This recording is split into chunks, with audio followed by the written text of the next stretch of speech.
የተናገረውም ያምኑ የለ ይፈልጉ የለ መረጃ። እንግዲያውስ በደመና እኔ እመጣለሁ ብሏልና በደመና ይመጣል ብላችሁ ታምናላችሁ ወይ? መረጃ የምትለው ቅድሚያ ትገባና ከዛ በኋላ ትጠይቀናለህ። እንደ እስልምና አስተምሮ በደንብ አስተውሉ። በደመና ከመላእክት ጋር የሚመጣው አላህ ብቻ ነው ተብሎ የሚታመነው አላህ ብቻ ነው። ምን በደመና ከመላእክቱ ጋር የሚመጣው በደመና ውስጥ ሆኖ ከመላእክቱ ጋር የሚመጣው አላህ ብቻ ነው። በክርስትና ይሄንን አስተምሮ አስቀድሞ ክርስቶስ ከሙሐመድ 600 ዓመት በፊት ምን ብሎናል? በደመና ከመላእክቴ ጋር እመጣለሁ ብሎናል።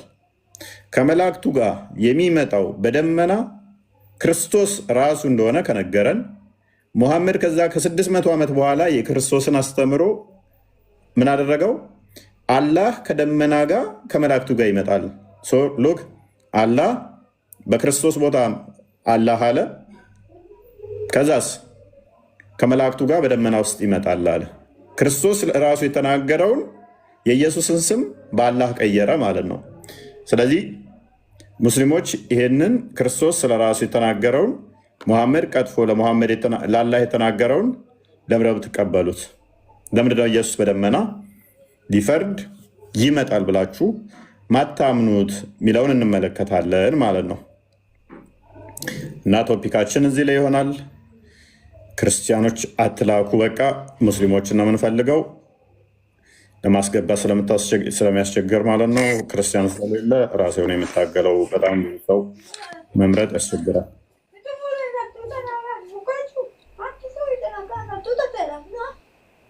ኦኬ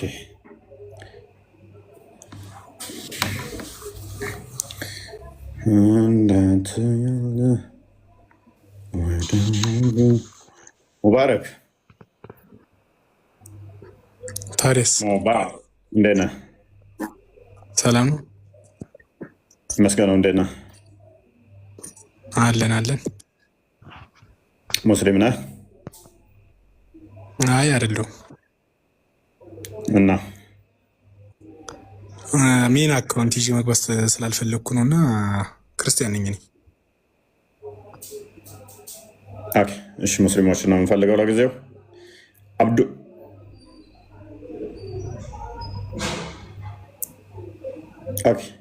ሙባረክ ነው የሚለው ስምህ ግን?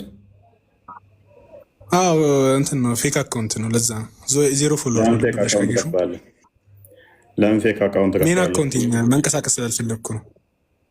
ኮካለ በሰው ስም ሚጤት ታደርጋለህ። እነሱ ላይ ምንጠላውን ለምን እናንተ ታደርጋላችሁ? ልትሳደብበት ማለት ነው። በዚህ አካውንት እንደ ሙስሊሞቹ ልታደርግ ነው አይደለም። ትላንትናም አይስል ያው ለመግባትም ቅድሚያ እንድሰጠኝ ነገር ነው እንጂ ትላንትናም እየሞከርኩ ነበር ክርስቲያን ጋር። በቃ ቴንኪው። እንደዛ ከሆነ ከሰርቶናል። በቃ አጭበርባሪ ሌባ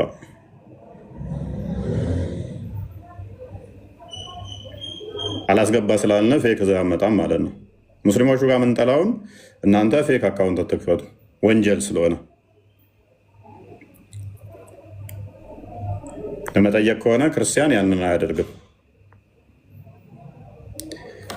ሙስሊም ሆነ ራስ እንትን ለማድረግ ከሆነ ራስን ነኝ ብለና። ክርስቲያን ከሆንክ ግን ይሄንን ያደረግከው ስህተት ነው። እኛ ኢንከሬጅ አናደርግም እንደዚህ። ለመጠየቅ ፌክ አካውንት ከፈትኩኝ ወንጀል ነው። ራስን ችለና ማለት ነው። ኤኒዌይስ እንግዲህ ክርስቶስ ስለራሱ ደጋግሞ በደመና ሊፈርድ እንደሚመጣ ተናግሯል።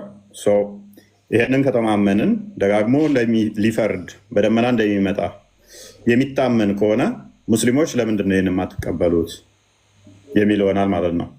ለምን የማትቀበሉት? ይሄንን አብድራሽድ ነው የሚለው። አቤት፣ እንዴት ዋላችሁ? ሰላም ናቸው ወይ? ሰላም ነው። እንዴት ነህ? አለ ይመስገነው። ሙስሊም ነህ? ኦኬ። በደመና ክርስቶስ እንደሚመጣ ታምናለህ?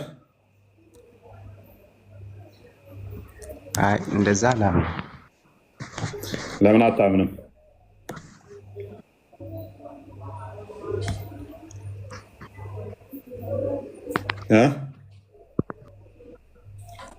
ለምን አታምንም?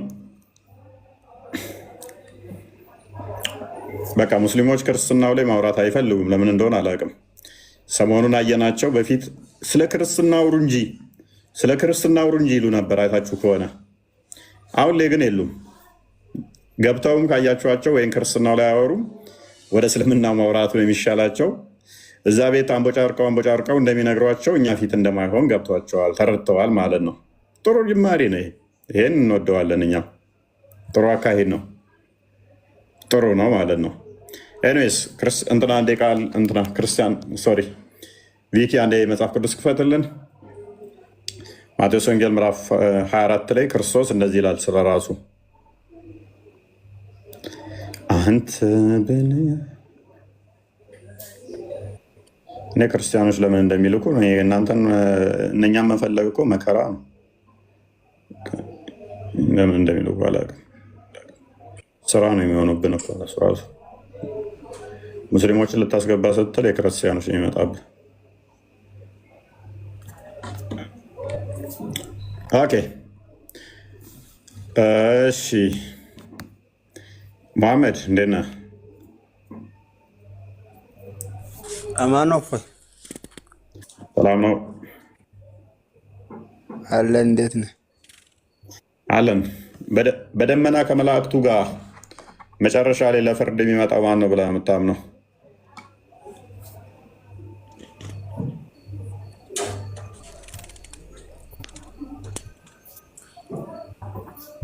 በደመና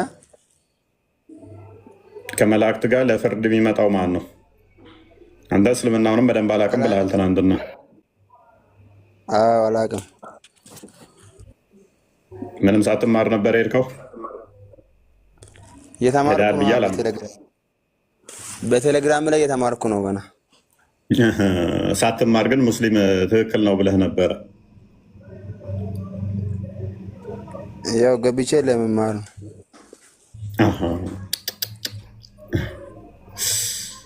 ትክክል መሆኑን በምን አወቅህ? ካደ እስልምና እነሱ ባስተማሩ መሰረት ነው። እነሱ ባስተማሩ መሰረት ለፍርድ የሚመጣው ማን ነው? ከደመና ጋር አላህ ብሎ ነው። እነሱ በቃ አላህ ውጭ ሌላ አላህ የለም። ክርስቶስ እኔ ነኝ የምመጣው ብሏል። ትቀበለዋለህ? በክርስትናው ይላል። ስለዚህ ለምንድን ነው እሱ የክርስትናውን አልቀበልም ብለህ የእስልምናውን እቀበላለሁ ያልከው?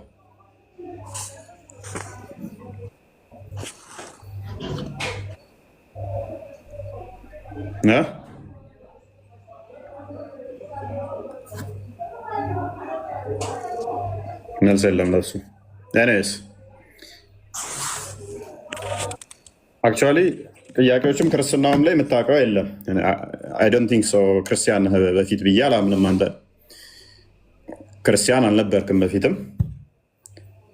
ከሞስት ፕሮባብሊ ሊሆን የሚችለው ምንድን ነው እስልምና ውስጥ አታውቀውም። እስልምናንም ክርስትናን ግን ማወቅ ትፈልጋለህ ይመስለኛል። እንደዛ ከሆነ ትምህርት የምፈልግ ከሆነ መማር ትችላለህ። ክርስትና በደንብ ነው ማቆቅ ፎይታው። እኔ ስለመመለስ ስላልፈለግኩ እንጂ በደንብ አድርጌ አውቃለሁ። ግን ጥያቄ ምንም የምታውቀው ነገር የለም። ምንም የምታውቀው ነገር የለም። 4 ጥያቄ ጠይቀህ እኮ አንዱንም አላውቅም ብለህ የወጣ ሰው እኮ ነው። መመለስ ስላልፈለግኩ ነው። ምንም የምታውቀው ነገር የለም እኮ ገናችን። አይ እንደዛ መተው። እኔ ነብዩን ነው እኮ ያስናከኝ እኮ። ነብዩ ራሱ እኔ እንጃ እሱ ብቻ ይመስለኝ ነበረ እንዳንተ የማይምነትን ጥግ የረገጠ እና የአንተ ደግሞ ከሱ የሚመጣጠን ነው በዘመኑ። ኤኒዌይስ በደንብ አስተውሉ። በደመና ሊፈርድ የሚመጣው ማን ነው? ፈጣሪ ብቻ ነው። ከመላእክቱ ጋር ከተባለ መላእክቱ ራሱ የእሱ ገንዘብ፣ እሱ የሚልካቸው፣ እሱ የፈጠራቸው፣ እሱ የሰራቸው፣ እሱ የሚያዛቸው ናቸው። እንደዛ ከሆነ ክርስቶስ መላእክቱን እንደሚልክ በአራቱ ማዕዘን መላእክቱን እንደሚልክ ከእነሱ ጋርም እንደሚመጣ የወጉት ሁሉ እንደሚያዩት ተናገረ። ሙስሊሞች ደግሞ አላህ ነው እሱ አካል ይሉናል። ሙስሊሞች ታዲያ ለምንድን ነው ክርስቶስ የማታመልኩት? ኢየሱስን ለምንድን ነው የማታመልኩት? ክፈተው። ክርስቲያን እንትና ማን ነበር? ቤኪ ለምንድን ነው የማታመልኩት? እሱን የማታመልኩት ለምንድን ነው? ቁጥር 30 አንብበው አንዴ።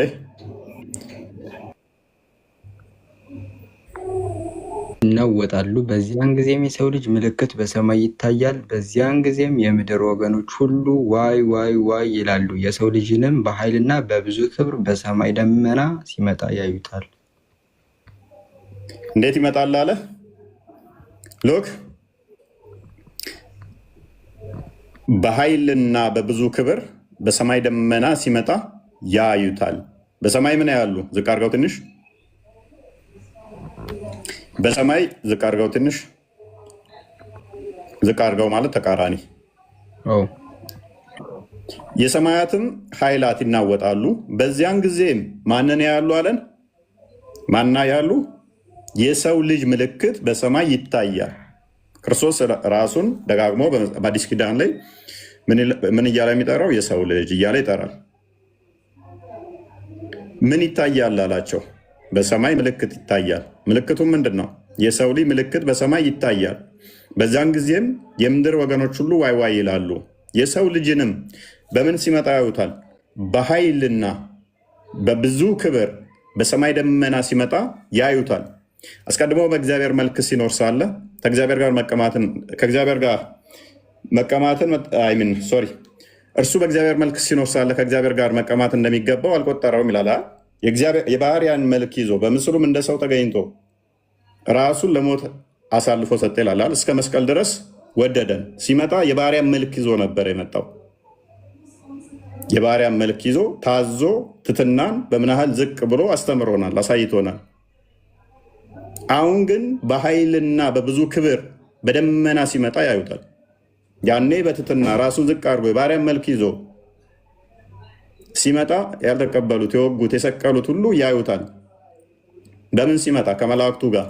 እንዴት ሲመጣ? በኃይል ሲመጣ፣ በክብር ሲመጣ። መላእክቱንም ካለ እሱ የሰራቸው፣ እሱ የፈጠራቸው፣ እሱ የሚልካቸው ማለት ነው። መላእክቱንም ከታላቅ መለከት ድምፅ ጋር ይልካቸዋል። መላእክትን የሚልከው ማን ነው? ከአንድ ፈጣሪ ውጭ መላእክትን የሚልካቸው ደግሞም የእሱ የተባሉ የሉም። ሰው መላእክቶቹንም ምን ያደርጋቸዋል? ይሰዳቸዋል፣ ይልካቸዋል። ከፍ አድርገው ትንሽ። ከሰማያት ዳርቻ እስከ ዳርቻ ከአራቱም ንፋሳት ለእርሱ የተመረጡትን ይሰበስባሉ። ይሄንን ማድረግ የሚችል በእስልምናው ማን ነው? ሙጂብ እንኳን ደህና መጣ።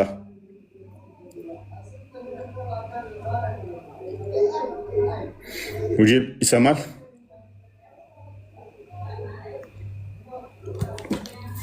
በእስልምናው ማን ነው እሱ? በታላቅ ኃይል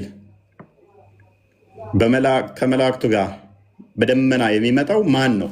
ሙስሊሞች ማን ነው ብላችሁ የምታምኑት ማን ነው እሱ? እንደ እስልምና አስተምሮ ሱራ 2:210 አንዴ ክፈተው። ማን እንደሆነ ይህን አካል ብለው እንደሚያምኑ እንመልከተው።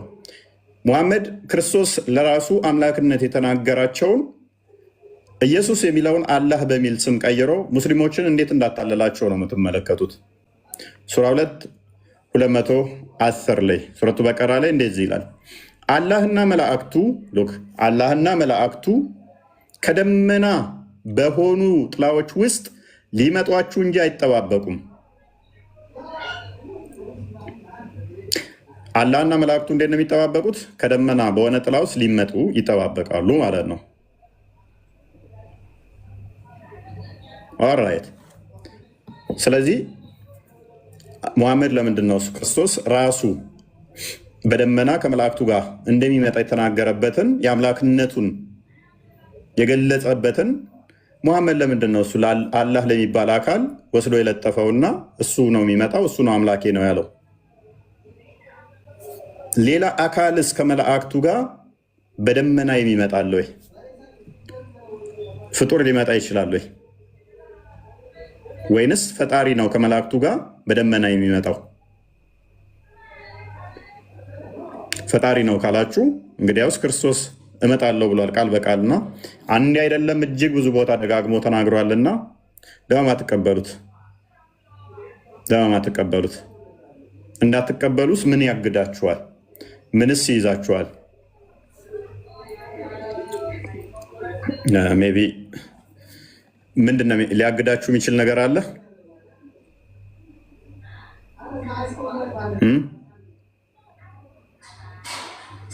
ራእይ 1:7 አንድ የክፋተው ክርስ እንድራ ቪኪ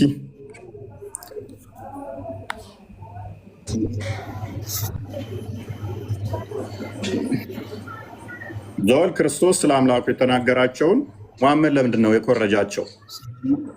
መሐመድ ለምን ኮረጃቸው? ሰላም ነህ? እንዴት ነህ ልጅ? እነሆ ከደመና ጋር ይመጣል፣ ምን እንደሆነ ዓይን ሁሉ የወጉትም ሁሉ ያዩታል። ሰማሁት። በደመና ሊመጡ የሚጠብቁ እነማን ናቸው?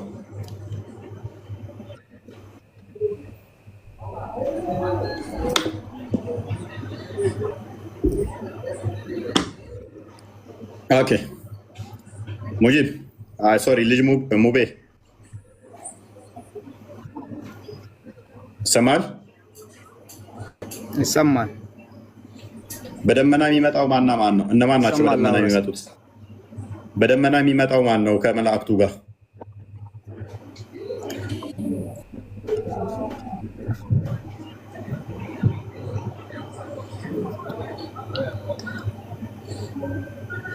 ቀጥላ የሆነ ጥያቄ ሲታወራ ነበር የሰማሁት። ለምንድን ነው የማትቀበሉት ምናምን ስትል ነበር። ምንድን ነው የምንቀበለው? ክርስቶስ በደመና ከመላእክቱ ጋር እመጣለሁ ብሏል። ለምን አትቀበልም? ማን ነው የሚመጣው? ክርስቶስ ኢየሱስ። ለምንድን ነው የሚመጣው? ለምንድን ነው የሚመጣው?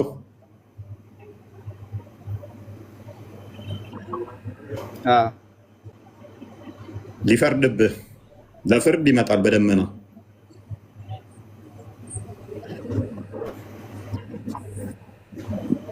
የመጨረሻው ቀን እኮ ነው ልጅ ሙድ፣ የመጨረሻው ቀን ለፍርድ ከደመና ጋር ከመላእክቱ ጋር የሚመጣው ማን ነው የሚል ነው ጥያቄያችን። ለፍርድ ማለት ነው።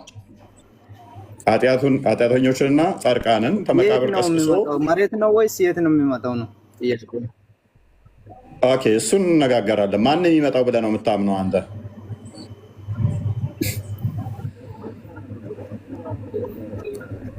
ክርስቲያኖች እባካችሁ የሚመጣው እንትን በመጽሐፌ ላይ የአዳም ልጆች የሰሩትን ፎቅና ግንብ ለማየት ከሰማይ እንደሚወርድ አታውቅም? እሱን እናወራለና አሁን ማን ነው በደመና የሚመጣው? አንተ ወሲብ ለሊት 9 ሰዓት ታደርጋለህ አታደርግም ብሎ ሊያይ ነው እንደሚመጣው? ለፍርድ አይደለም የሚመጣው። ፕሊዝ ሽፍት አታድርግ። አሁን በመጨረሻ ለፍርድ የሚመጣው ማን ነው የሚለው ላይ ብቻ ቁም። ከሌሊቱ 9 ሰዓት ላይ ሌሊት ጠብቀዋል የሚመጣው ወሲብ እንደምታደርግ ሊያይ ነው እንዴ? አሁን እዚህ ጋር ፕሊዝ አሁን ተረጋጋና አንድ የክፈተው ክርስቲያን ሶሪ እና ለምን ሚውት ታደርገኛለህ? ወንድ ልጅ ከሆንክ ፊት ለፊት እያወራሁኝ ነው። ሚውት አታደርገኝ እና አዳምጥ። እሺ አንብብ። እሺ አትባልጋ ባለህ ካየህ ያንተ አላ ጭንቅላት የሌለው ከሌሊቱ 1/3 ልቀን ሌሊት ጠብቆ ይመጣል። ወሲብ እንደምታደርጉ ሊያይ ነው። ሌሊት ተኝቶ ሰው እንደዛ ነው ብዛቱ ትዳር ያገም ያደርገው። ስለ ፎቅ ምናምን ምን አስወራ? አሁን ግባ አንብብ።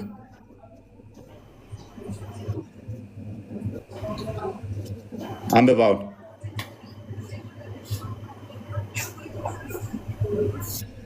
አንብባ። እየሰማሁህ ነው።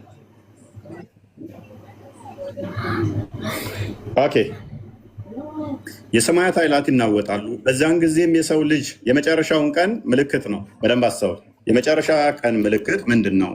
በመጨረሻው ቀን ምን ይፈጠራል አሉት። እንዴት እንደሚፈጠር ምልክት ጠየቁት። ስለዚህ ስለ ምልክቱ ሲነግራቸው በመጨረሻ ቀን እንዴት እንደሚመጣ ክርስቶስ ነገራቸው። እሱም ምንድን ነው እሱ አላቸው፣ ሰማያት ኃይላት ይናወጣሉ፣ በዚያን ቀንም የሰው ልጅ ምልክት በሰማይ ይታያል። በዚያን ጊዜም የምድር ወገኖች ሁሉ ዋይ ዋይ ይላሉ። የሰው ልጅንም በኃይልና በብዙ ክብር በሰማይ ደመና ሲመጣ ያዩታል። መላእክቱንም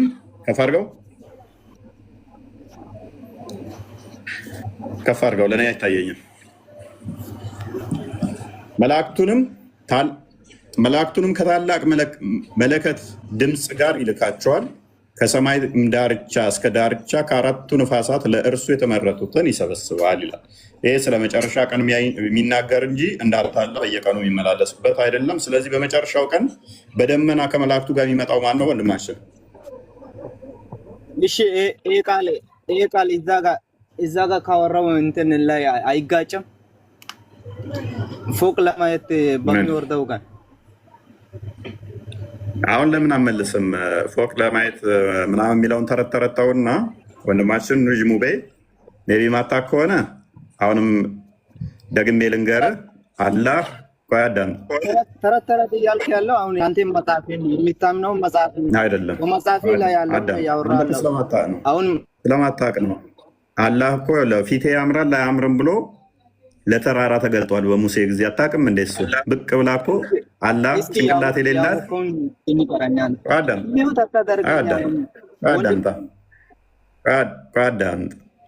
ሎክ እኛ ፈጣሪ በባህሪው መሄድ፣ መምጣት፣ መነሳት፣ መቆም አይነገርለትም። ፈጣሪ በሁሉ የሞላ ነው ብለን ስለምናምን መንፈስ ነው ብለን ስለምናምን መሄድ፣ መምጣት፣ መቆም፣ መነሳት የሚነገረው ለግዑዝ አካል ላለው በፍጡራን ለተካበበ ለተወሰነ ነው። በደንብ የት በመጣ ጊዜ ነው የተገደለው ኢየሱስ? አዳምጥ።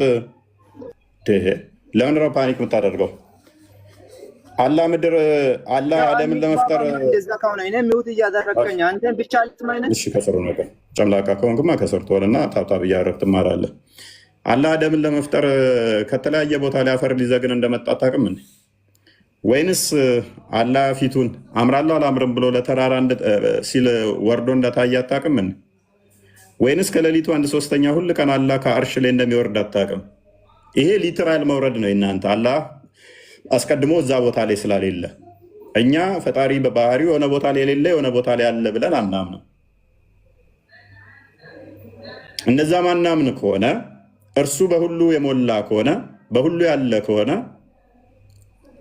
መጣ ሄደ የሚባለው ከምን አንጻር ነው የሚነገረው? ካዳ ከኛ አንጻር ለፍጡራን ሲገለጥ ካለው አንጻር የተነገረ ነው እንጂ ከሆነ ቦታ ጎሎ የሆነ ቦታ ላይ የሚመጣ የለንም። እኛ ፈጣሪ እንደዛ የለንም።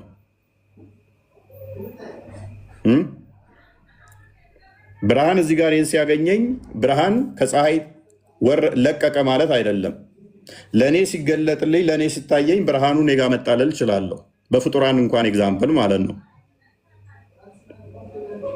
ያ ማለት ሌላ ቦታ ላይ እዛ አስቀድሞ ተሶርሱ ከፀሐይ ብርሃን ጠፋ ተወገደ ማለት አይደለም።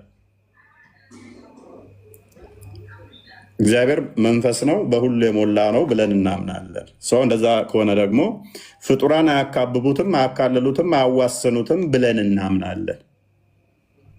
ፍጡራን ማያዋስኑት ማያካብቡት ከሆነ መጣ በምትልበት ጋር ኦልሬዲ ኤግዚስት ያደርጋል ፈጣሪ። ኦልሬዲ በዛ ቦታ በፊትም ነበረ። ያልነበረበት ሆኖ አሁን የሚመጣበት ቦታ ስለሌለ ሄደ በምትልበት ኦልሬዲ አስቀድሞ እዛም ነበር እዚህም ነበር። ሄደ፣ መጣ፣ ቆመ፣ ተነሳ፣ ተቀመጠ ለፈጣሪ አይነገርም።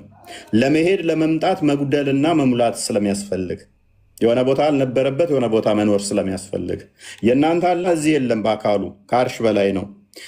ሁሌም ከአርሽ በላይ ያለው አላህ ግን ቅርቢቱ ሰማይ ጋር ይመጣል። ይሄንኛው ቶፒክ ምን ያህል ከባድ እንደሆነ እናንተ ጋር ስለማታውቁት እኛ ጋር ማንሳታችሁ በጣም አስቂ ነው። ምክንያቱም አላህ በአርሽ ውስጥ በደመና ውስጥ አንዴ ክፈትልኝ ቪኪ ክርስቶስ ሲመጣ በደንብ አስተውሉ። እዚህ ጋር በተዋሃደው ስጋ ነው የሚመጣው። በተዋሃደው ነው። የወጉት ሁሉ ያዩታል ይላል። አምላክ በባህሪው የሚታይ ስላልሆነ አስቀድሞ የሚታይ ቃል ስጋን ሳይዋሃድ የሚታይ የሚዳሰስ የሚነካ የሚመጣ የሚሄድ አይደለም። ነገር ግን በተዋሃደው ስጋ የሰው ልጅ በሰማይ ያዩታል ምልክት ብሎ የተናገረው የሚመጣው በተዋሃደው ስጋ መሆኑን ለማጠየቅ ነው። የእናንተ አላህ ግን ሎግ በባህሪው የሚታይ ብቻ ሳይሆን የሚካበብና የሚወሰን የተገደበ መሆኑን ላሳየ። ሱራ 210 ላይ አላህና መላእክቱ ከደመና በሆኑ ሎክ በደመና ከሆኑ ምን ውስጥ ጥላ ውስጥ ከተባለ አንድ ነገር የሆነ ነገር እዛ ውስጥ ኢንሳይድ ከሆነ ያ ጥላው አላህን አካበበው ማለት ነው። ሎክ እኔ አሁን ቤት ውስጥ ነኝ ያለሁት። እፎይ ቤት ውስጥ ከተባልኩኝ ቤቱ ከኔ ይገዝፋል ማለት ነው። አላህ ምን ውስጥ ገባ ማለት ነው? ጥላ ውስጥ። ስለዚህ አላህ ሲመጣ በጥላ ተሸፍኖ ጥላ ውስጥ ተካቦ ገብቶ ነው የሚመጣው። ስለዚህ ጥላው አላህ ምን አደረገው ማለት ነው? ይሄ አካበበው፣ አዋሰነው ማለት ነው። ጥላውን እንደ መዳፋችሁ የሆነ እንደ ብርጭቆ አርጋችሁ ቁጠሩት፣ ወይም እንደ ቤታችሁ አርጋችሁ ውሰዱት። አላህ ስለዚህ ምን ሆነ? እዛች ውስጥ የተገደበ የተወሰነ ፍጡር እንኳን እሱን ልክ እንደ ልብስ ሊያካብበው የሚችል ነው። ሊያካብበው የሚችል ነው። እኛ ፈጣሪ እንዲህ ፍጡር ፈጣሪን እንዲያካቦት አካሎት ከዛ እሱ በዛች ውስጥ ብቻ ተገድቦ ሚኖር ብለን አናምንም። የእናንተ አላህ ግን ፀሐይ እንዳያተኩሰው ፀሐይ ወደ ቅርቢቷ ስለመመጣ ጥላ ውስጥ እንደዚህ ተወሽቆ በደመና ተካቦ ይመጣል ማለት ነው። እንደዛ ተካቦ ይመጣል ማለት ነው። ኦልራይት፣ እንደዛ ከሆነ ጥሩ ነው፣ ቆንጆ ይሆናል ማለት ነው። ስለዚህ ክርስቶስ በደመና ይመጣል። ለማን አትቀበሉት? በደመና ሲመጣ ይሄንን ለምን አትቀበሉትም? በደመና የሚመጣውን ጌታ ለምን አትቀበሉትም?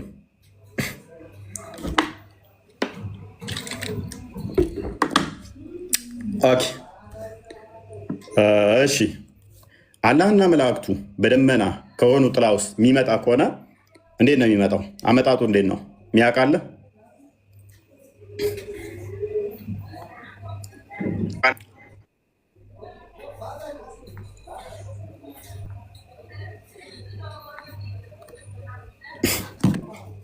ልጅ ሙባ ማረብሽ ተሆነ ተረጋጋና አሁን ቀጥል። በስነ ስርዓቱ እናውራ፣ የምናወራ ከሆነ ኦኬ። ስለዚህ በደመና ውስጥ እንዴት ነው የሚመጣው?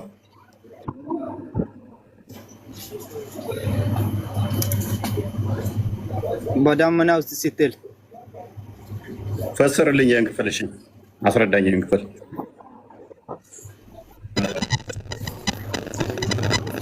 እኔም እኮ ስለጠየቅኩ ጥያቄ እስካሁን ማብራሪያ አልሰጠኝም።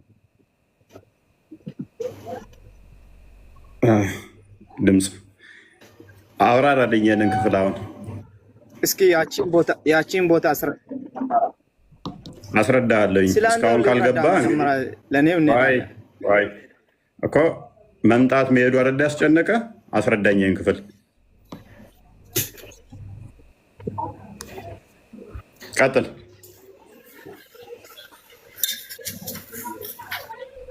ቀጥላ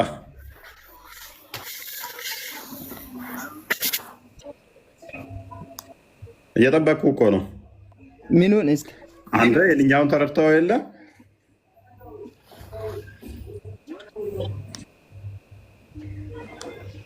የትኛውን? ይህንን ክፍል አስረዳኝ።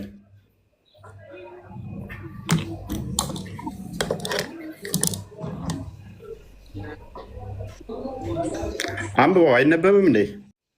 ትችላለህ። ሞክርና ትችላለህ አችልም የሚለውን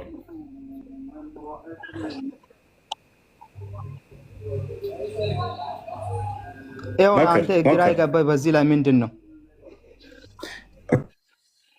እኮ አንብብና ነዋ። ከዛ በኋላ ጥያቄ አንተ የጠየቀውን ጥያቄያችን ከዛ በኋላ እንሄድበታለን። አስረዳኝ። አንብብና ይህን ክፍል አልገባኝም።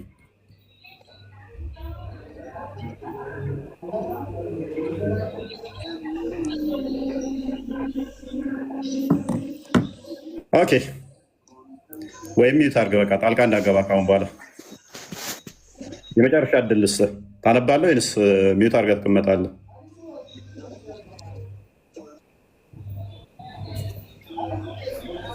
ምረጥ እያልኩ እኮ ነው። አንተም እኮ ማንበብ የሚብላይ እኮ ነው። እኔ እኮ በዚህ ላይ ምንድን ነው ግራ የገባኝ እየጠየኩህ ነው።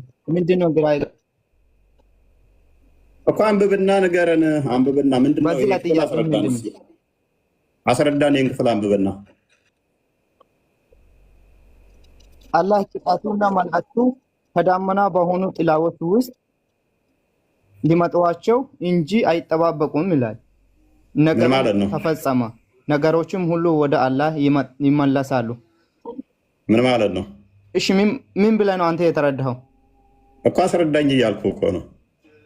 አንተ ምንድን ነው ብለህ ነው የተረዳኸው? የአንተን አስረዳኝ እያልኩ ነው። ለአንተ ግራ የገባህን ንገረኝ መጀመሪያ። ኦኬ እሺ፣ ሚታ አድርጋ ለዚህ እንኳን ደህና መጣ።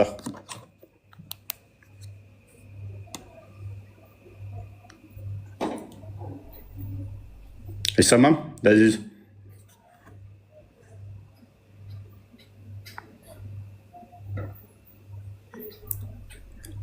የምትባል አይሰማም?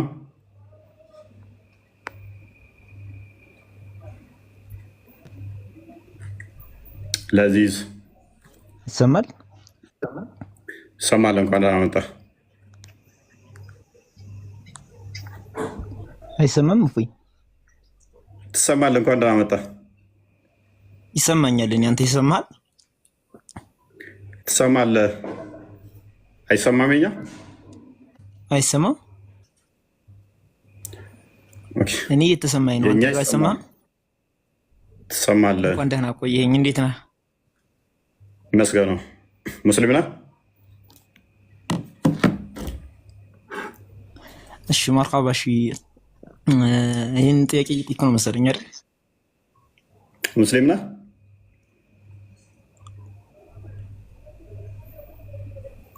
አዎ ሙስሊም ነኝ። መልካም ኦኬ። እሺ፣ አላህ በቂያማ ቀን በደመና ጥላ ውስጥ ከመላእክቱ ጋር ይመጣል ብለህ ታምናለህ? አዎ ሙስሊም ነኝ በደንብ። ኦኬ፣ ኔትወርክን አስተካክል በቃ።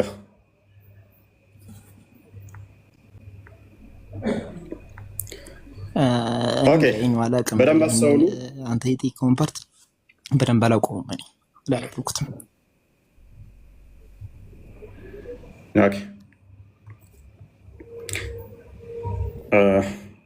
ክርስቶስ በደመና እንደሚመጣ ይናገራል። ትቀበላለህ እሱን?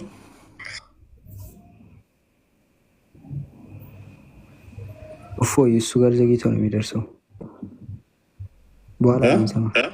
እሱ ጋር ዘግይቶ ነው የሚደርሰው፣ በኋላ ነው የሚሰማ።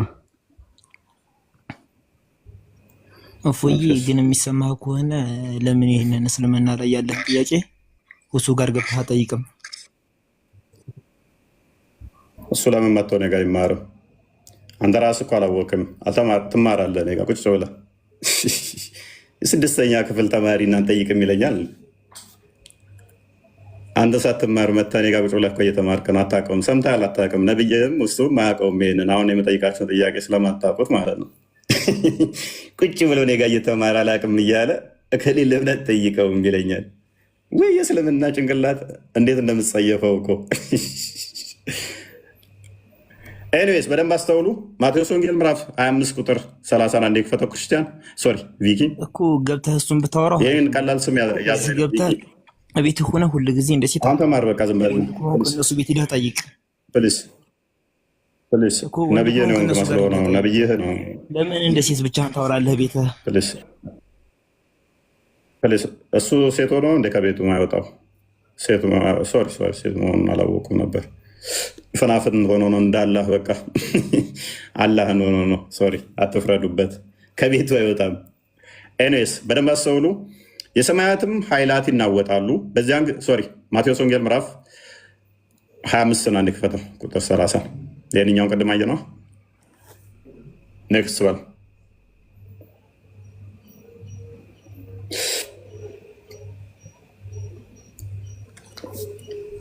ኦኬ። የማይጠቅመውንም ባሪያ በውጭ ኦኬ።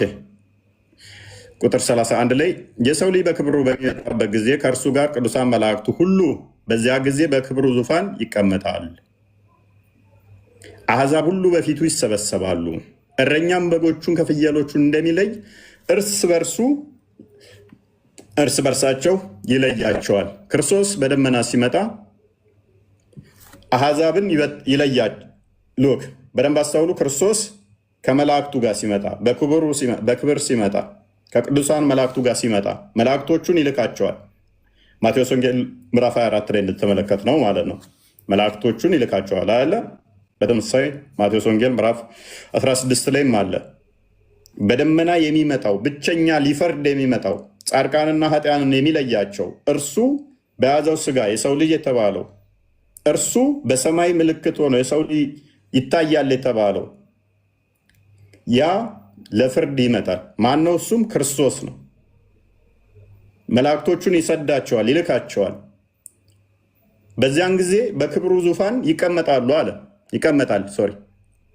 አሕዛብ ሁሉ በፊቱ ይሰበሰባሉ። የባሪያ መልክ ይዞ መጥቶ ዝቅ ብሎ ስለኛ የመስቀል ሞትን ሞቶ ቤዛ ሆኖን ከሞት ወደ ሕይወት አምጥቶናል አደለ? የባሪያ መልክ ይዞ እንድናገለግለው ሳይሆን ጌታ ንጉሥ አምላክ ነኝ እያለ እንደዚህ እንትን ሊልህ ሳይሆን የባሪያ መልክ ይዞ ዝቅ ብሎ እግር አጥቦ በእንደዚህ አይነት ሁኔታ ነበር የመጣው አይደለ? አሁን ግን በኃይል ይመጣል። ያዩታል። እጃቸውን የፈወሳቸው እነሱ ግን የወጉት፣ ሽባ ሆነው ያዳናቸው እነሱ ግን በጥፊ የመቱት፣ ዓይን ሰርቶላቸው እያዩ የሰቀሉት፣ እርሱ እውነተኛ ፈራጅ ሆኖ የፈረዱበት፣ እሱ የሕይወት ውሃ ሆኖ እሬት ያጠጡት ያዩታል። የወጉት የሰቀሉት ሁሉ ያዩታል። ያኔ ሲያዩ ግን ዋይ ዋይ ይላሉ፣ በለቅሶ ያዩታል። ስለ ትሕትና ስለ ፍቅር ዝቅ ብሎ እግራቸውን ቢያጥብ ዝቅ ብሎ ሊታዘዛቸው መጣ። ማቴዎስ ወንጌል ምዕራፍ 20 ቁጥር 28 እንደሚናገረው ላገለግላችሁ መጣሁ ነው ያለው። እንድታገለግሉኝ አይደለም፣ ላገለግላችሁ መጣሁ። አሁን ግን ሲመጣ ለፍርድ ይመጣል። ያኔስ በጎቹን በቀኙ ፍየሎቹን በግራው ያቆማቸዋል። ንጉሱም በቀኝ ያሉትን እንዲህ ይላቸዋል፣ እናንተ የአባቴ ብሩካን ኑ፣ ዓለም ከተፈጠረበት ጊዜ ጀምራችሁ የተዘጋጀላችሁ መንግስት ውረሱ። ተርቤ አብልታችሁኛል፣ ተጠምቼ አጠጥታችሁኛል፣ እንግዳ ሆኜ ተቀብላችሁኛል፣ ታርዤም አልብሳችሁኛል ይላቸዋል። ታምሜ ጠይቃችሁኛል፣ ታስሬም ወደ እኔ መጥታችኋል። ጻድቃን መልሰው ይሉታል፣ ጌታ ሆይ ተርበህ አይተን መቼ አበላንህስ? ወይስ ተጠምተህ አይተን መቼ አጠጣንህ? እንግዳ ሆነህስ አይተን መቼ ተቀበልንህ? ወይስ ታርዘህ አይተን መቼ አለበስንህ? ክርስቶስ እንደኛ ያደረጋቸው ናቸው። ለእኛ ምሳሌ ሊተውልን ባዘኑበት ቤት ገብቶ አዘነ። ኢቨን አለቀሰ ተብሎ እኮ ተጽፏል። አለቀሰለት ተብሎ ተጽፏል። ላዘኑት አዝኖ አሳይቶናል ምን ማድረግ እንዳለብን። ለዚህ ነው ከሚያዝኑ ጋር ዘኑ፣ ከሚያለቅሱ ጋር አልቅሱ፣ ከሚደሰቱ ጋርም ተደሰቱ፣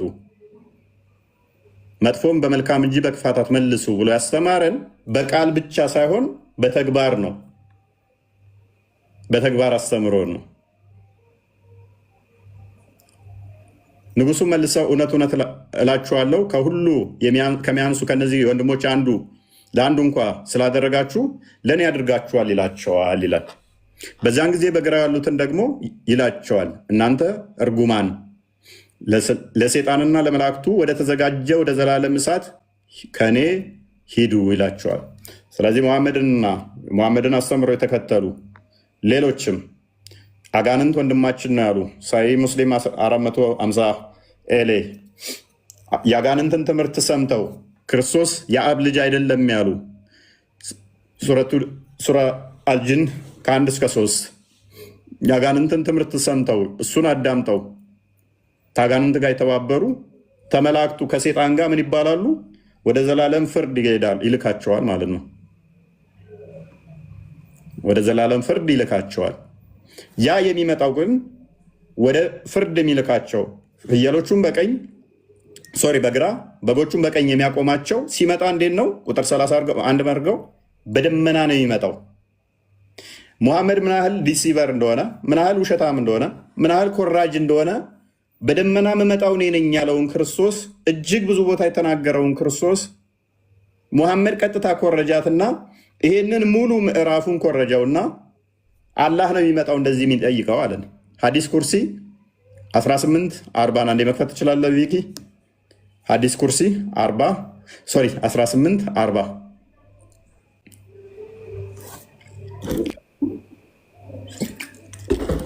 ሐዲስ ትለውና ያንተን መጽሐፍ ማን ነው የጻፈው? አንዴ ሐዋርያቶቹ ናቸው የጻፉት። ሐዲስ ቁድሲ ሐዲስ ማስረጃ አለ ቢኤስ 4018 ኦኬ። እሺ አንብብ እስኪ ይችን ሐዲስ እንትና ማን ነበር ስም? ሙባ ነብይህ እንዴት እንደኮረጀ ላሳየ። ቀጥታ ክርስቶስ እዛ ጋር ለራሱ የተናገረውን እያንዳንዱ ሙሉ ምዕራፉን ኮርጆ ምን አለ? አላህ ነው በደመና የሚመጣው፣ ተርቤ ያላበላችሁኝ የሚለው፣ ተጠምቼ ያላጠጣችሁኝ የሚለው፣ በቀኝና በግራ የሚያቆመው አላህ ነው አለ። ከዚህ በላይ ይሄ መኮረሽ ከዚህ በላይ ስለዚህ ይሄንኛውን ፍጡር መጠየቅ ማይችል ከሆነ ክርስቶስ አስቀድሞ እኔ ነኝ በደመና የምመጣው፣ ስመጣም እጠይቃችኋለሁ፣ ተርቤ ያብልታችሁኛል፣ ተጠምቼ ያጠጣችሁኛል ብዬ በጎቹንና ፍየሎቹን በግራና በቀኝ ላይ ያለው አለ። ሙሐመድ እንዳለ ምዕራፉን ሙሉ ኮፒ ያደረገና ክርስቶስ የሚለውን ቦታ ላይ አላህ አላህ አላህ ብሎ አደረገው ማለት ነው። ከ600 ዓመት በኋላ በምታምኒ መጽሐፍ እስከ ሐዋርያት እንደጻፉ ማስረጃ ትጠኝ አንብብ። እሺ ቅድሚያ አትለፍልህ እኮ ለእኛ ሁሌም እኮ ጥላቻይን ነው የምትገልጠው በእስላም ላይ። አንተ ያለህን ጥላቻይን ብቻ አትግለጥ። አታልቅስ በእናትህ አንብብ። ይሄንን እንኳን መጽሐፍ ላይ ከአንተ መጽሐፍ ላይ የኔን ጸሐፊዎችን እነግርሃለሁ። ለምሳሌ የአንተ ታላቁ የታሪክ የመጀመሪያ ጸሐፊ አዳምጥ እስኪ አታልቅስ። ኢብን ኢስሐቅ ለምሳሌ ዮሐንስ ወንጌልን ጻፊ ራሱ ዮሐንስ ጆን ይባላል ብሎ አስቀምጦልሃል። ያንተው ታሪክ መጽሐፍ ራሱ ማለት ነው። ኢብን ኢስሐቅ ሲራ 104 እስከ 103 ምን መጽሐፍቶቻችሁን አታውቁ? ድንቁርናችሁ ጣራ ይነካ። እኔ ልንገርህ ልጅ ሙባ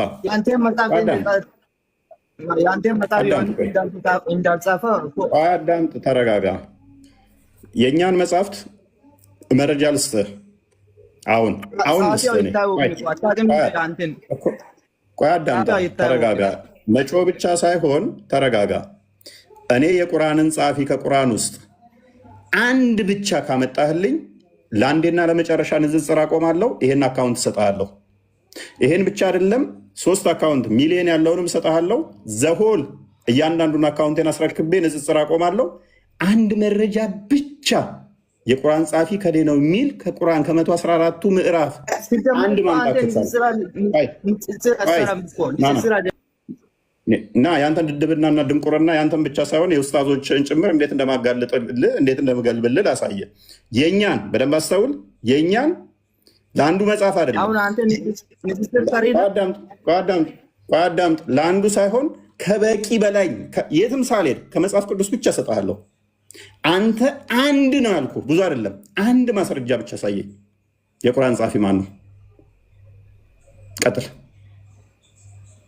ቀጥል። እዛ ኡስታዞች የ6ኛ ክፍል ኡስታዞች እንደሚሰክሱ ነው የፊት መሰከስ የሚቻል እንዳይመስልህ።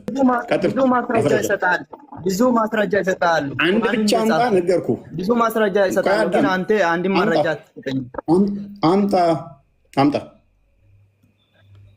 አንድ ነው የጠየቅኩህ። ሉክ አንድ ብቻ አንተ ንጽጽር ለአንዴና ለመጨረሻ ቆማለሁኝ፣ ለመጨረሻ ጊዜ። እኔ ግን ነገርኩህ የመጽሐፍ ቅዱስን ጸሐፊያን አንድ አይደለም 100 ካልሰጠው ራሱ ንጽጽር አቆማለሁ። አንተ ምኑን ላምጣለህ? የቁርአን ጸሐፊ ምኑን ላምጣለህ? ሰንበዲ ነው የሚል በቁርአንህ አንድ ማስረጃ ስጠኝ።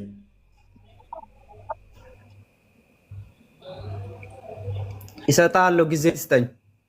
100 ዓመት እጠብቅሃለሁ በህይወት ካለን። አንተ አንድ አንጣ የዛለታ በፈለግከው ቅጣኝ፣ ይቅርታ ጠይቄ ቪዲዮ አካውንቶቼን እንዳለ ሰጥቼ አካውንቴን እንዳለ ሶሻል ሚዲያ በህይወት ያልተጠቀምም ይቅርታ ዘወል ጠይቃችኋለሁ። አንተ አንድ ማምጣት ተውና አይ ነው ምንም ማለት አልችልም በዚህ ጉዳይ ላይ ግን ጊዜ ስጠኝ ብለሃል። የፈለከውን ጊዜ ውሰድ። የመሳቂያ ቦታ አይደለም። የፈለከውን ጊዜ ውሰድ። በስነ ስርዓቱ እናውራ። እንደፈለገ መረጃ ብዙ ማስረጃ ሰጥቷል። ለማንኛውም ቢኒ እንኳን ደህና መጣ። እናንተን እንዴት ኢሚሌት ማድረግ እንዳለብኝ አውቀዋለሁኝ እና አንድ አይደለም 100 ነው መስጠት እችላለሁ። ከመጽሐፍ ቅዱስ ላይ ጻፊያንን ከ100 በላይ መረጃ ማምጣት እችላለሁ። የእናንተ ላይ ግን አንድ ማምጣት አትችሉም። እዛ ውስጣቶቻችሁ እንደሚቀጥፉት እንዳይመስላችሁ። እኛ ፊት ስገርቡ እሳት ውስጥ እንደገባ ፌስታል እንደዚህ ኮርመት ነው የምትለው። ኤኒስ ቢኒ እንኳን ደህና መጣ። ናችሁ ሰላም ብያለሁ። እንኳን ደህና ቆያችሁ። መልካም ቀጥል፣ አውራ። ተተመቸ ሚስተር እፎይ ጀማል ገብተዋል። ኦኬ ቀጥል። ሚስተር እፎይ ስማኝ፣ አችን አዲስ ፈስርልን እስኪ። አዲሷ ላይ መልሰው እንትና ቪኪ መጀመሪያ ሰላም ብለኝ ተረጋጋ። እንኳን ደህና መጣ ብያለሁኝ እኮ።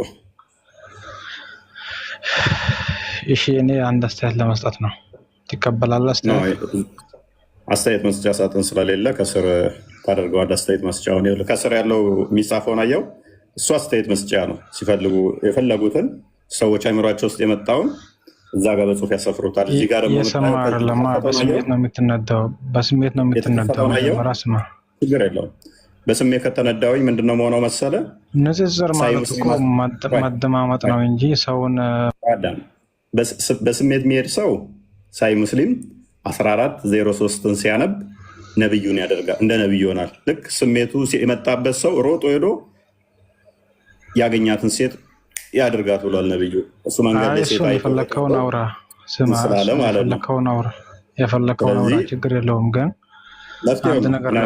አንድ ነገር ለማለት ነው። ቶፒኩ ላይ ይሄን አሁን ስማ፣ አሁን እኮ የምናወራው ስለ ሃይማኖት ነው ወይ አርሰናል እና ማንቸስተር። እኔን ተወኝ። ቶፒኩ ላይ አንብብ። በቃ አንተ ዝግጁ አይደለም ለጥያቄ ለመጠየቅ ዝግጁ አይደለም። ሰው ዝግጁ ነኝ። ማጋባት ነው። ሰው ስለ ኢሳ ሲጠይቅ ስለ መሐመድ ታመጣለህ። ማንም ልሰማ አይችልም።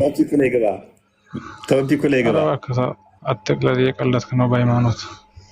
ኦኬ ሀዲሱን ታፍርበታለህ። ስለምን ቀልድ ነው የምታወራው? ለምን ኮረጀ መሐመድ? እሺ ኢየሱስ በደመና ከመላእክቱ ጋር እመጣለሁኝ የሚለውን ክፍል ለምን መሐመድ ኮርጇል የሚለውን መረጃ አምጣ። ይኸው ይሄን አንብብ። እሺ መሐመድ ኮርጇል የሚላለ ቃል በቃል በኢየሱስ በእናንተ መጽሐፍ ቅዱስ። የእስልምናን ጭንቅላት እኮ እንዴት እንደምንቃችሁ እኮ አውቀው እኮ በዚህ ነው። ለምን እንደሆነ ታውቃለህ? ሶሪ አንተ መናቅ ለእኛ ምንም አይጠቅም። ምክንያቱም ሎጂክህ በጣም የወረደ እንደሆነ ላሳየህ። መጽሐፍ ቅዱስ የተጻፈው ከሙሐመድ ከ600 ዓመት በፊት። ድምፅ አስተካከል። መጽሐፍ ቅዱስ የተጻፈው ከሙሐመድ መጸነስ እናትና አባቱ ራሱ ከመፈጠራቸው ከመታሰባቸው ከ600 ዓመት በፊት ነው መጽሐፍ ቅዱስ የተጻፈው። ክርስቶስ ስለ ራሱ የተናገረውን በደመና እመጣለሁ ከመላእክቱ ጋር ያኔ በኃይል በስልጣን ስመጣ ጻድቃንም በቀኝ አቆማለሁ፣ ኃጥአንም በግራ አቆማለሁ የሚለውን ክፍል ተርቤ አብልታችሁኛል፣ ተጠምቼ አጠጣችሁኛል ጻድቃንን ይላቸዋል። ኃጥአንን ደግሞ ተርቤ አላበላችሁኝም፣ ተጠምቼ አላጠጣችሁኝም፣ ወደ ገሃነም ሂዱ ብሎ ይልካቸዋል የሚለውን ሙሉ ምዕራፉን ከ600 ዓመት በኋላ የመጣው መሐመድ አላህ ይመጣል በምን በደመና ከመላእክቱ ጋር ከርቤ አላበላችሁኝም፣ ተጠምቼ አላጠጣችሁኝም፣ ታርጄ አልጠየቃችሁኝም፣ ታምሜ አልጠየቃችሁኝም፣ ታርጄ አላለበሳችሁኝም ይላል። ኢየሱስ ስለ ራሱ የተናገረው አላህ ይላል ብሎ መሐመድ አለ። ይሄ ኩረጃ ነው ስንል ጀማል ምን ይለናል? ቃል በቃል ኮረጀ የሚል ቃል ሉክ ኮረጀ የሚል ጽሑፍ አለ ወይ? እንዴት ነው የምንግባባው ወገን? እንዴት ነው የምንግባባው? ቃል በቃል መጽሐፋችሁ ላይ ኮርጇል ሙሐመድ የሚል አለ ወይ?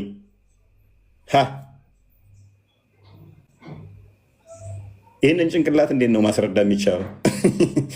ደምሳሽ አለ። ለምሳሌ አሁን ቁርአንና መጽሐፍ ቅዱስን አመሳስሎ ጻፈ። ደምሳሽ ከመጽሐፍ ቅዱስና ከቁርአን ወስደሃል ኮርጃሃል ሲባል መጽሐፍ ቅዱሳችሁ ላይ ደምሳሽ ኮርጇል የሚል አለን?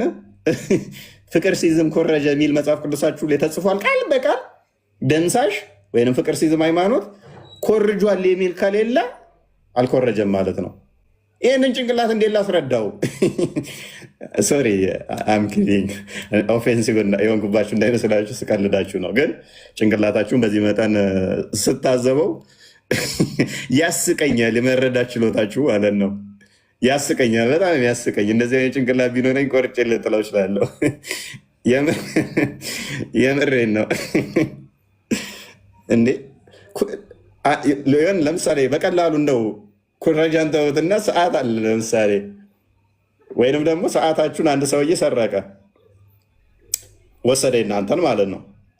ይሄ ሰዓት የኔ ነበረ ሰርቀሃል ስትሉት የሰውየው እጅ ላይ ሰርቋል የሚል አለ ወይ? ወይንም ደግሞ ሰዓቱ ላይ ሰርቋል የሚል አለ ወይ እንደማለት እኮ ነው። እንደዛ የሚል ካሌለ አልኮረጀም። ቃል በቃል ኮርጇል የሚል ካሌለ እንዴት ነው የምንግባባው? ማንም ነፍሰ ገዳይ ራሱ እኮ በቃ እንትን አይኖርም ነበር እኮ። ሟቹ ገሎኛል ብሏል ካላለ አልገደለውም ማለት ነው። እንዴት ምስክር ገና እሱ እኮ ገደለው ከወረደ የሞተውን ቀስቀሰ ገሎኛል ወስደብኛል፣ ይኸው የመጀመሪያው እንዲህ ነበረ መረጃው እየተባለ አይ መጽሐፍ ቅዱሳችሁ ላይ ሙሐመድ ብሎ ኮርጇል የሚል ከሌለ አልኮረጀም። ይህን ጭንቅላት አለማድነቅ፣ ይህንን ማሰብ የሚችል ጭንቅላትን አለማድነቅ በራሱ ንፉግነት ነው። ኤኒዌይስ ቃል በቃል ሐዲስ ኩርሲ 1840 ላይ ኮርጆታል ሙሐመድ። ሌላኛው ምንድነው? እሱ በደንብ አስተውሉ። ክርስቶስ በደመና የሚመጣው የሚታየው እርሱ በያዘው ስጋ ነው። አምላክ በባህሪው የሚታይ የሚዳሰስ የሚነካ አይደለም። የሚሄድ የሚመጣ አይደለም። አንደኛ ጢሞቴዎስ ምዕራፍ 6 ቁጥር 16 አንዴ ክፈትልኝ።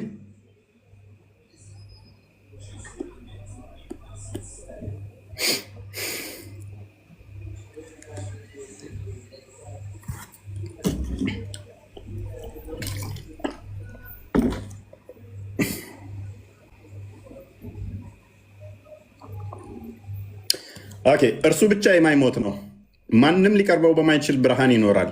አንድ ሰው እንኳን አላየውም። ሎክ አንድም ሰው እንኳን አላየውም።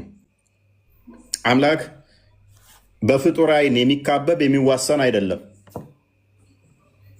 አምላክን መልኩ እንዲህ ወርዱ እንዲህ ቁመቱ እንዲህ ብለህ የምታካብበው አይደለም። ፍጡራንን እሱ የሚያዋስን እሱ የሚያካልል እሱ የሚያካብብ እንጂ አንተ ዓይንህ አካቦት ከዚህ እስከዚህ ቁመቱ እንደዚህ ወርዱ እንደዚህ የምትለው አይደለም። አንድ ሰው እንኳን አላየውም። ሊያዩ አይችልም፣ አልቻለውም፣ አይችለውም። በእርሱ ክብርና የዘላለም ኃይል ይሆን አሜን። አንደኛ ጢሞቴዎስ ምዕራፍ 1 ቁጥር 17 ክፈትልኝ።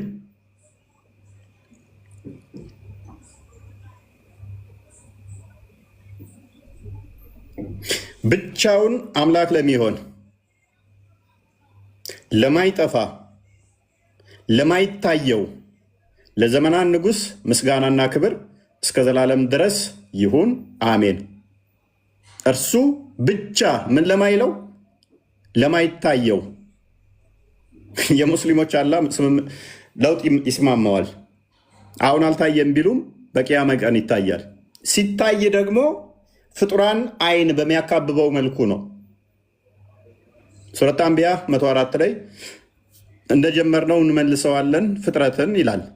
ዊችዝ ሲነሱ ተፈጥሯቸው ወደ እንትን ሲነሱ ምንድነው እንደጀመሩት ነው የሚነሱት።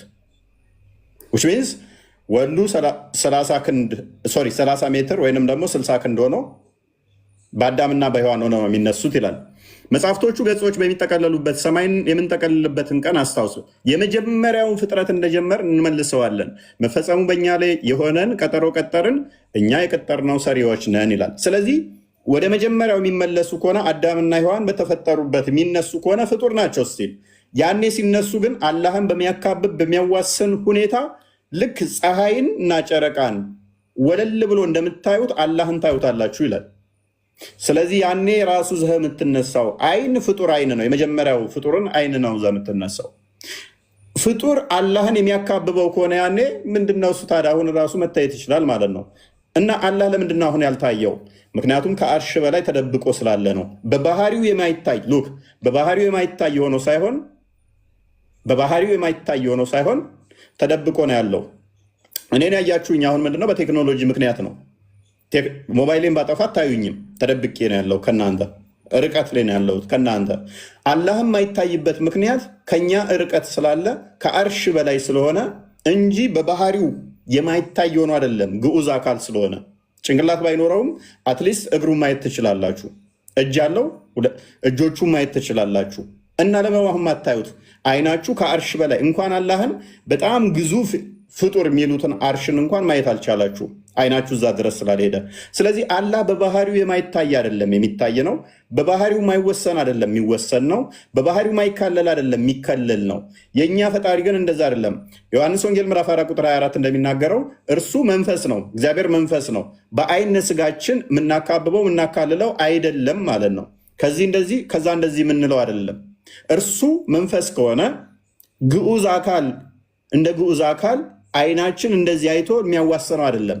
እዚህ ጋር እያወራኋችሁ እንኳን ለመኖሬ እኔ እዚህ ጋር ለማውራቴ ንፋስ ያስፈልገኛል፣ አየር ያስፈልገኛል። አየርን እንኳን ማየት አልቻልኩም። ከአየርም በላይ የሚረቀው ረቂቅ አምላክ እሱን ይህ አይናችን አይቶት አካቦት እንዲህ ነው ሊለው አይችልም።